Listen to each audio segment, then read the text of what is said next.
김프로님의 미스터 마켓. 네. 네. 헤드라인을 주십시오. 경기 침체 우려에 중 코로나 공포까지 국제유가 새 연이틀 급락.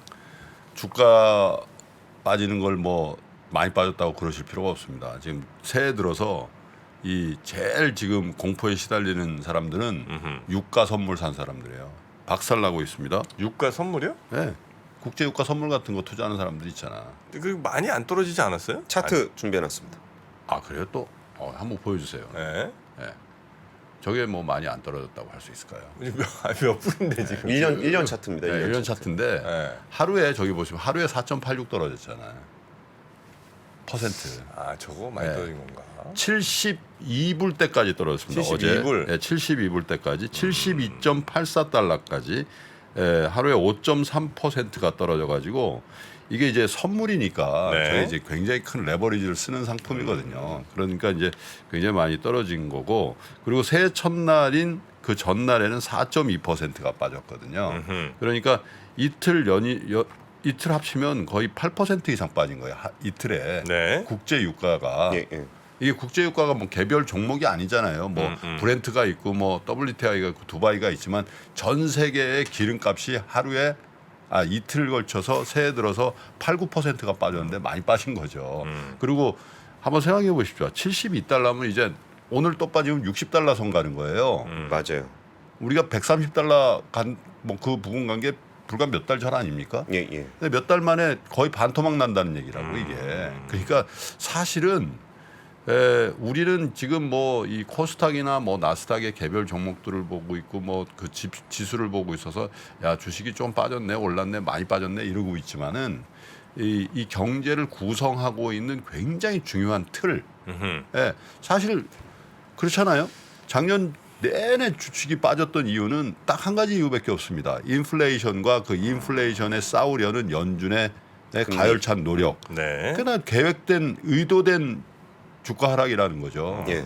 연준이 난 모르겠어. 인플레이션이 뭐고 그냥 놔두고 그랬으면 이렇게 빠졌겠냐 이거죠. 네네네. 근데 그거를 규정하는 가장 큰 게 뭐였냐면 딱 1년 전이 아니죠. 딱 10개월 전 그때로 돌아가 보자고요. 국제유가가 어떻게 됐죠? 빵빵빵 올랐죠. 오르는데 러시아 우크라이나 전쟁 터졌죠. 가스 가격이 뭐 급등을 하잖아요. 예. 맞습니다. 근데 그런 것들이 이제 이게 그래가지고 뭐 우리나라 제가 기억나는데 우리나라 정부에서 계속 이제 뭐 유류세 일을 하다가 맥시멈 예. 그죠? 딱 풀베팅 했을 때. 그때가 고점이었단 말이에요. 그죠? 그래서 이제 얼마 전에 이제 유류세 조금 이제 완화한다고 유류세 완화라는 게 이제 유류세를 깎아주는 게 아니라 유류세 깎은 걸 살짝 올리는 그런 조치들도 나오잖아요.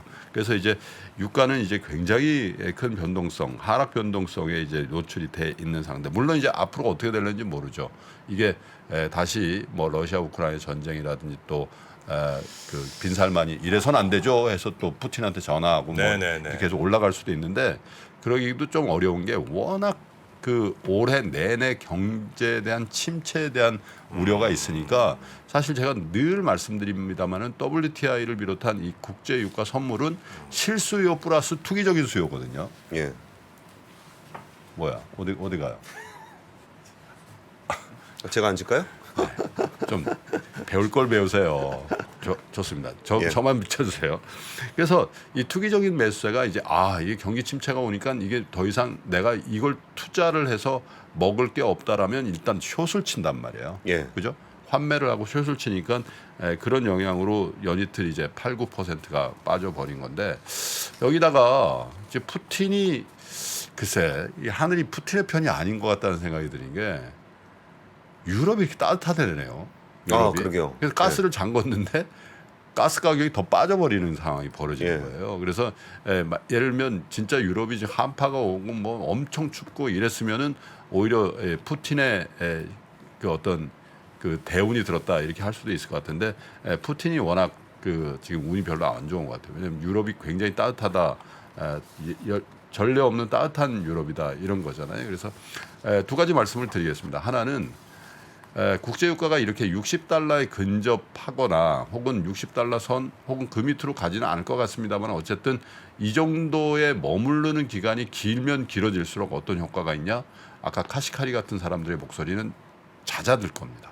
예. 뭐 이게 뭐 스티키한 인플레이션이다 뭐 뭐니 해도 미국 소비자들이 느끼는 체감 인플레이션에는 뭐 아무것도 필요 없습니다. 국제 유가 이 가스 스테이션에 듣는 이 기름값이 가장 강한 거거든요. 예. 또 그런 체감되는 이 주유소에서만 느끼는 게 아니라 모든 기업들은 다 국제 유가에 연동되는 기름을 써서 그걸 원재료로 생산품을 만들지 않습니까? 이 볼펜, 이 옷, 이 마이크 다 기름 들어가는 거잖아요. 그래서 그런 그 인플레이션에 대한 우려는 국제 유가가 이렇게 예를 들면 60달러 혹은 50달러 선까지도 내려간다면 이건 분명히 반영할 거다라는 걸 확실히 말씀드릴 수가 있고요. 예. 두 번째는 경기에 대한 전망이 이 안에 들어가 있다는 겁니다. 예.